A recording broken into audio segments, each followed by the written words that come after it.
China and Afghanistan criticize U.S. establishing Afghan fund with $3.5 billion in frozen assets. Number of COVID-19 deaths lowest since March 2020, says WHO chief. UN emphasizes international obligations after migrant deaths in Greek pushback. More than 30% of detainees in Indian prisons are Muslims. Coins from centuries-old Dynasty of Islamic Egypt discovered. Wisconsin Muslim activist and entrepreneur to be honored at White House.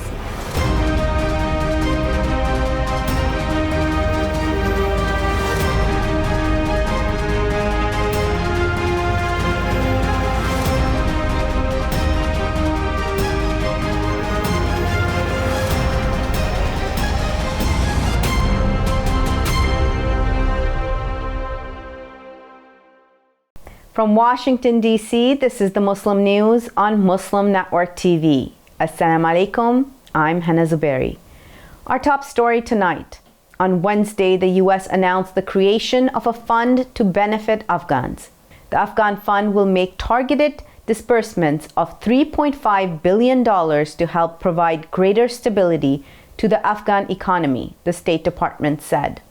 The Afghan Ministry of Economy asked the U.S. to hand over Afghanistan's $7 billion in frozen assets to its central bank.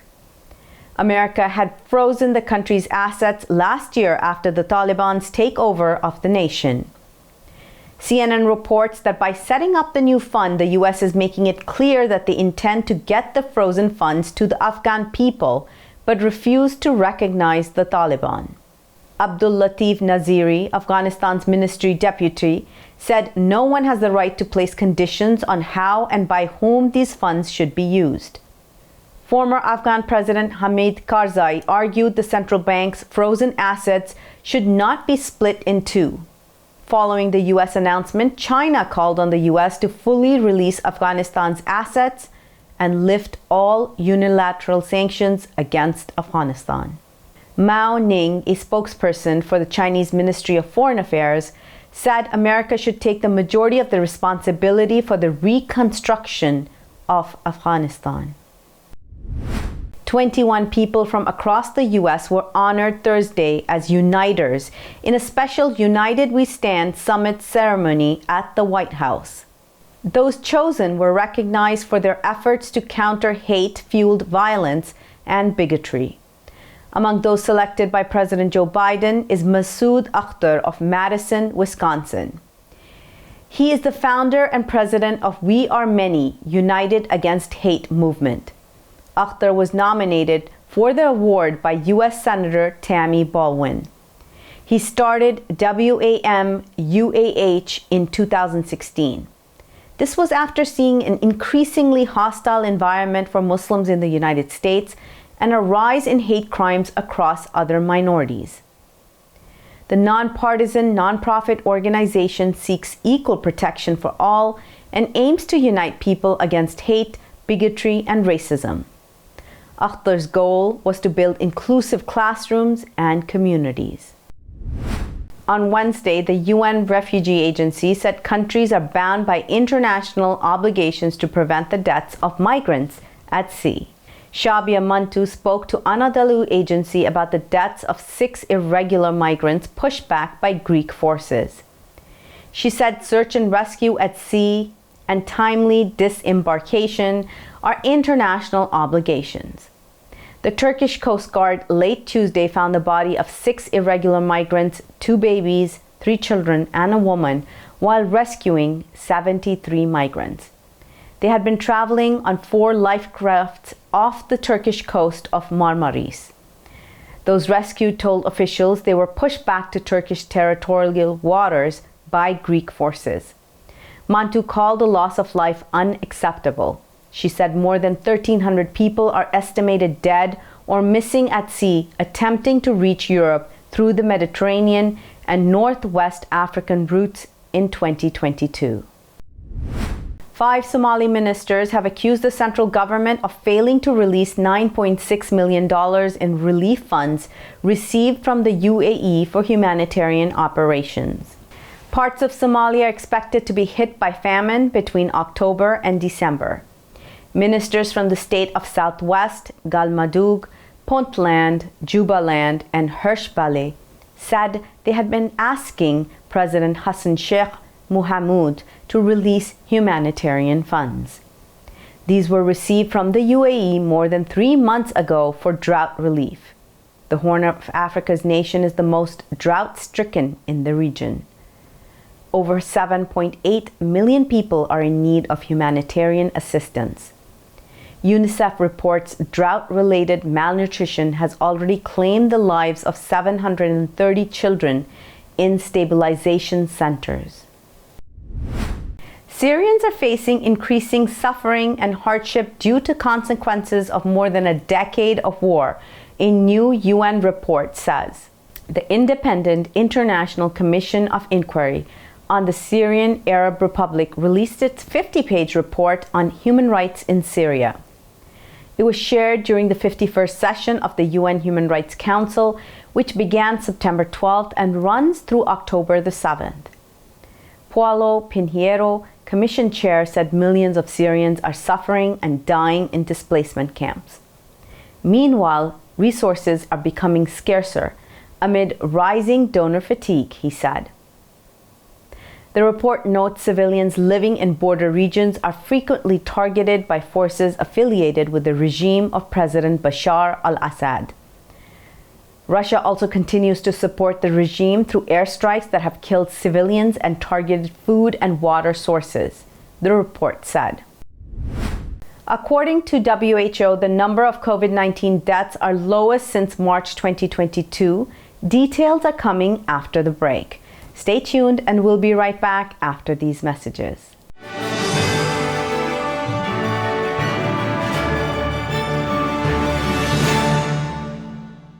A free 3-minute online chat can give you the personalized tips you need to start boosting your retirement savings today. Despite the development of a COVID-19 vaccine, millions around the world will not have access. We need a vaccine that's free and available to everyone, everywhere. It's time for a people's vaccine.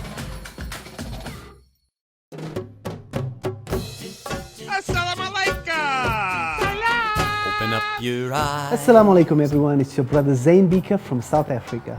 One of the first educational programs ever produced for Muslim children was the ever popular Adam's World series.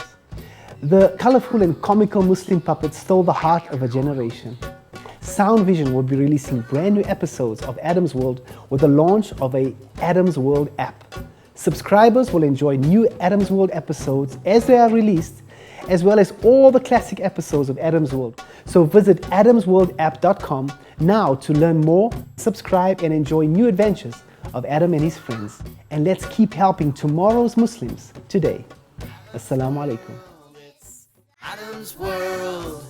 Believe me, there's a lot to see. Bismillah, let's explore. To stop this genocide, we need your help.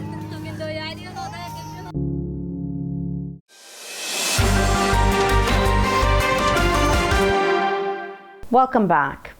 Weekly reported deaths from COVID-19 are at their lowest since March 2020, the World Health Organization chief said Wednesday. WHO Director General Tedros Ghebreyesus called for seizing this opportunity to halt the pandemic. Ghebreyesus stressed how it's not the time to stop fighting the novel coronavirus, which has claimed more than 6.4 million lives globally. He said we're not there yet, but the end is in sight. The WHO is urging all countries to invest in vaccinating 100% of the most at-risk groups, including health workers and older people. Its goal is for nations to achieve 70% vaccine coverage.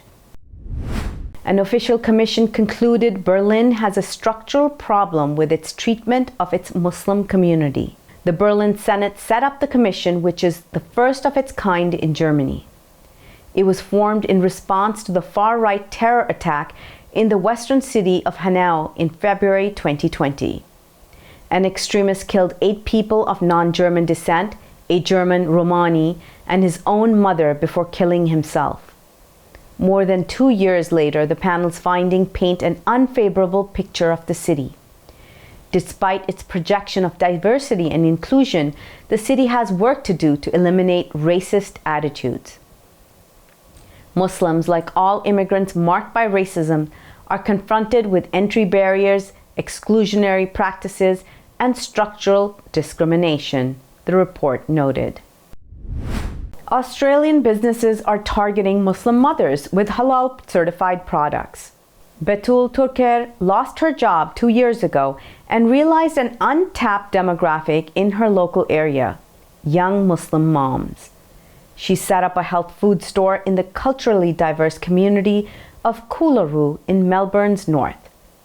More than 30% of the area's population identifies as Muslim. Turker said there has been an increase in young moms wanting to purchase low-tox cleaning products, especially because they're starting a new family. Many young Muslim mothers don't want to use products that contain certain animal products or alcohol, which aren't allowed according to religious practice. Almost everything Turker sells at the Nutrition Corner, vitamins, cosmetics, and cleaning products, is vegan, organic, and halal certified. The latest State of Global Islamic Economy report says that the world's 1.9 billion Muslims spent about $3 trillion in 2021. This includes the food, pharmaceutical, cosmetics, fashion, travel, media, and recreation sectors. That's almost a 9% increase in spending from the year before. Muslim spending is forecast to reach about $4 trillion by 2025. In 2021, more than 30% of all detainees in Indian prisons were Muslims. That's despite Muslims making up only 14% of the nation's population. Indian jails house 4 types of prisoners: convicts, people awaiting trial, detainees held lawfully in custody, and those who do not fall in any of these categories. In the state of Assam, 61% of the convicts and 49% of the people awaiting trial were Muslims. Meanwhile, Muslims represent only 34% of the state's population. Among the Indian states with a disproportionately high number of Muslim detainees are Gujarat, Uttar Pradesh, Haryana, and Jammu and Kashmir. A team of Egyptian archaeologists have discovered a trove of Islamic coins in Egypt. The cache was uncovered in the city of Esna, south of Luxor. It contained coins dating from the reigns of several Islamic rulers from Egypt's Mamluk and Fatimid periods. The haul included parts of the coin molds used to mint them and a large weight used to weigh them. The discovery is significant because it suggests the existence of a coin minting workshop in the area, archaeologists noted. The team dispatched by the Supreme Council of Egyptian Antiquities is trying to find that workshop. Coming up next after the break is our in-depth analysis segment, so stay tuned, and we'll be right back after these messages.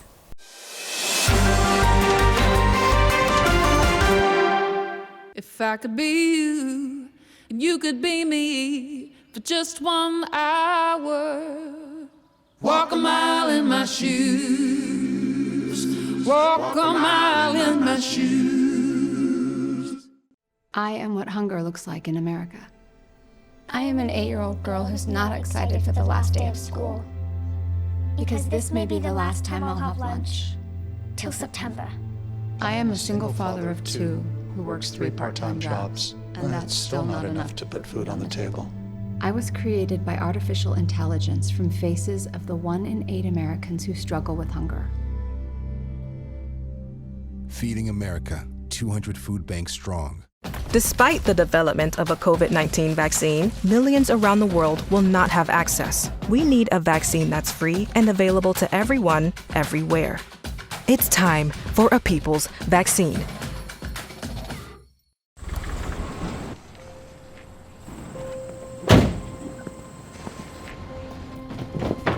Dad, they took over my bedroom. Come on, come on. Okay, Dad. 1, 2, 3.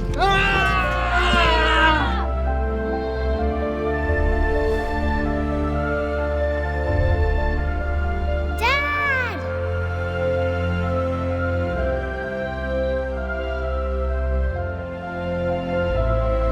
You saved me.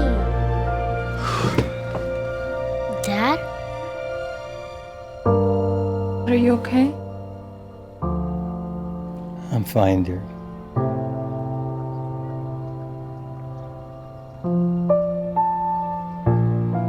Your hero needs you now, and AARP is here to help. Find the care guides you need at aarp.org/caregiving. We are Justice for All. Headquartered in the heart of downtown Chicago, Justice for All is a global humanitarian initiative dedicated to raising awareness for human rights concerns impacting vulnerable minority groups. Our diverse team of staff and volunteers, led by Imam Malik Mujahid, work tirelessly to help Justice for All achieve their goals.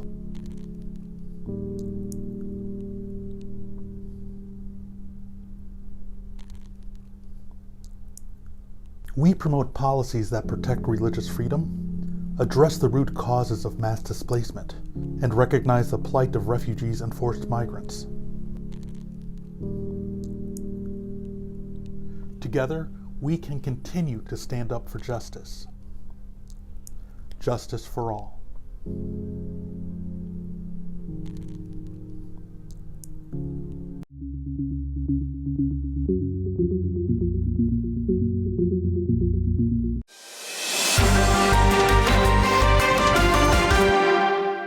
Welcome back. Up next is our in-depth analysis segment. If something happens in Ukraine, instantaneously the whole world knows. But in Somalia, there is a famine, and in the United Nations is elected to call famine. To prepare for this analysis, I read a report, and here's a person who was visiting. And she talked to a Somali person in Somalia. And I'm quoting here, "If I stay, I will end up dying here. But if I go and take my chances, I also may die along the way. And if I reach there, I'm not sure whether I will still get enough help. Every decision is terrible," he said. "So let me just pick one." To discuss with this situation in Somalia, we have with us Professor Abdi Samatar. Welcome to Muslim Network TV. Assalamu alaikum. Wa alaikum assalam. Shukran jazeelan. Professor Samatar is chair of the Department of Geography, Environment, and Society at the University of Minnesota. Please share with us, what are you hearing about what's happening in Somalia?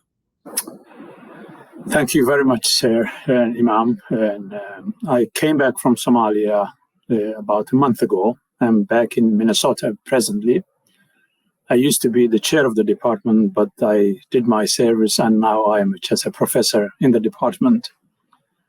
What I saw and what I am hearing now is that the rains failed over the last 2 years. Everybody knew that. Somalia occupies that part of the planet which is susceptible to droughts. That itself is not a surprise. So although we can blame droughts on what's happening today, I would say to you that since drought is part of the common climatic systems of this region, it's not the real cause of the famine. The real cause of the famine is a government in that country that has no capability to provide for its people, an international community that has been totally oblivious to the concerns of ordinary people, particularly farmers and rural people, and nomads and herdsmen and women. And so it's really a combination of the irresponsibility of political systems, whether it's Somali or international, and the climatic changes that are taking place that is playing havoc with the lives of probably about 5 to 6 million Somali people who are subject to this. The population of the country is about 15 million people. So almost half of the population is at risk in that way. That's absolutely correct. And I wrote a piece for the sort of a TV Al Jazeera about almost 10 and a half years ago. There was another famine then. And the title of that paper I wrote for them was called The Genocidal Politics of the Somali Famine. And it's as if that same scenario is being played over and over again today. There's enough food in the world. Somalis can grow enough food. They have the longest coastline in the main continent of Africa, so there's plenty of fish on their coast. But the capacity to use those resources to save them for the rainy day has been the failure of the so-called Somali government and the international community that has been unable to assist Somalis to help themselves there.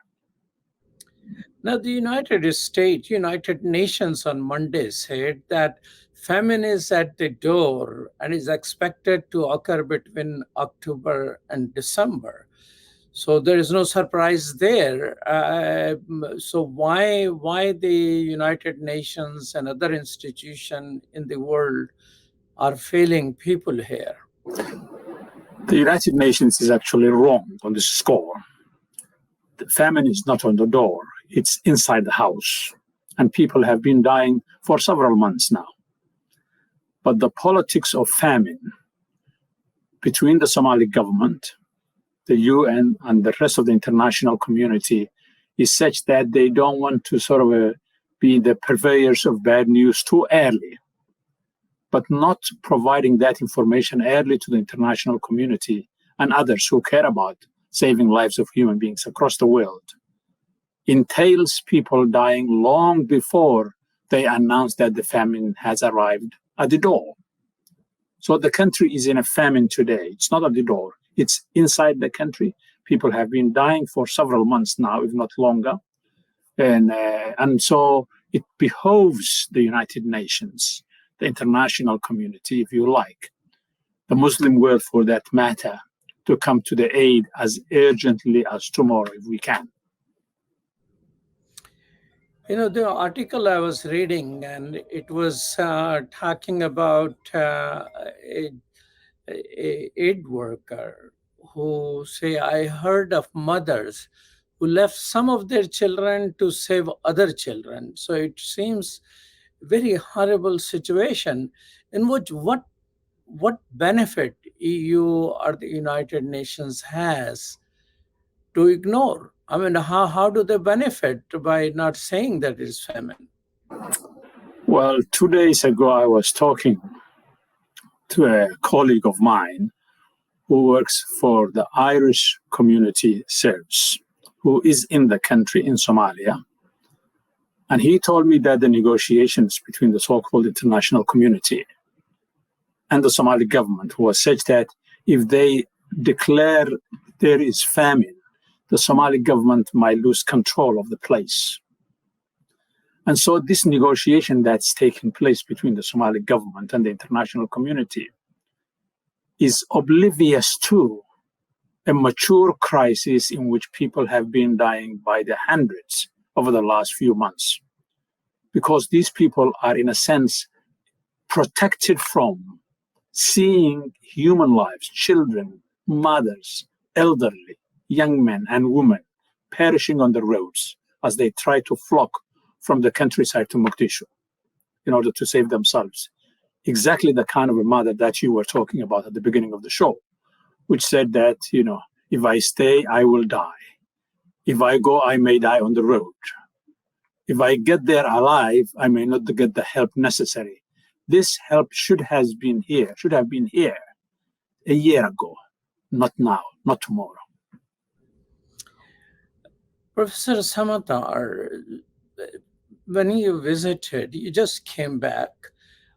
Were you able to visit the areas where famine is, or those areas are not accessible? Some of those, as an individual, those areas are not accessible to me because Al-Shabaab, the so-called terrorist organization, controls many of those regions in the country. So our audience should understand, our listeners should understand that a significant proportion of the country is actually outside the control of the Somali government. It's under the control of Al-Shabaab. And the Somali people could have liberated themselves over a decade or more ago if the international community provided them the resources to develop their security systems and military resources to liberate the country. So that would have facilitated people getting access to food today. But since much of the country is not controlled by the Somali government, it's not accessible to anybody except those who are able to negotiate with Al-Shabaab. So that's the first thing to note. The second thing to note is that the vast majority, not a vast majority, a significant proportion of the people who are victims of this crisis have already come to Mogadishu and the neighborhoods around the city. And so one is able to see them in town, literally trying to keep body and soul together.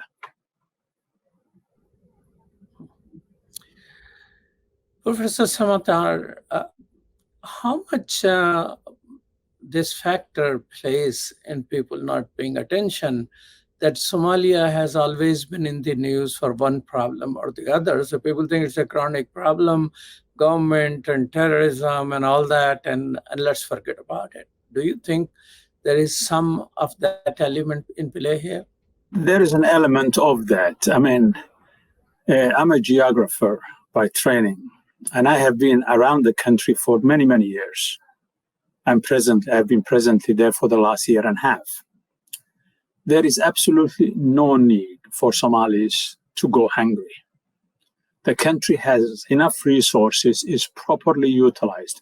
But first and foremost, the security of the country should be ensured so that merchants can move around delivering food to be bought and sold. Secondly, the two rivers of the country, one of them has dried up because of climate change and the lack of rains in highland Ethiopia. But nonetheless, both of those two rivers occupy a substantial proportion of the country, which is quite fertile, that can not only produce enough grains for the local population in the country, but actually Somalia can be an exporter of food if those resources are properly utilized. I can also tell you, sir, that over the last 25 to 30 years, something over $10 billion of fish has been stolen from the Somali coast by international pirates, not Somali pirates, international pirates. The fishing fleet of the world has been scavenging on the Somali coast for almost 3 decades, and nobody has been able to stop that. If those resources were spared for the Somali people, we wouldn't be where we are today in the country. Well, thank you so much, Professor Samatar, for your time. Truly appreciate it. Thank you so much. That's all from our Washington studios tonight. Thank you for tuning in. You can find previous episodes and more on our YouTube or Facebook. For more content, keep watching Muslim Network TV or visit muslimnetwork.tv. Assalamu alaikum and good night.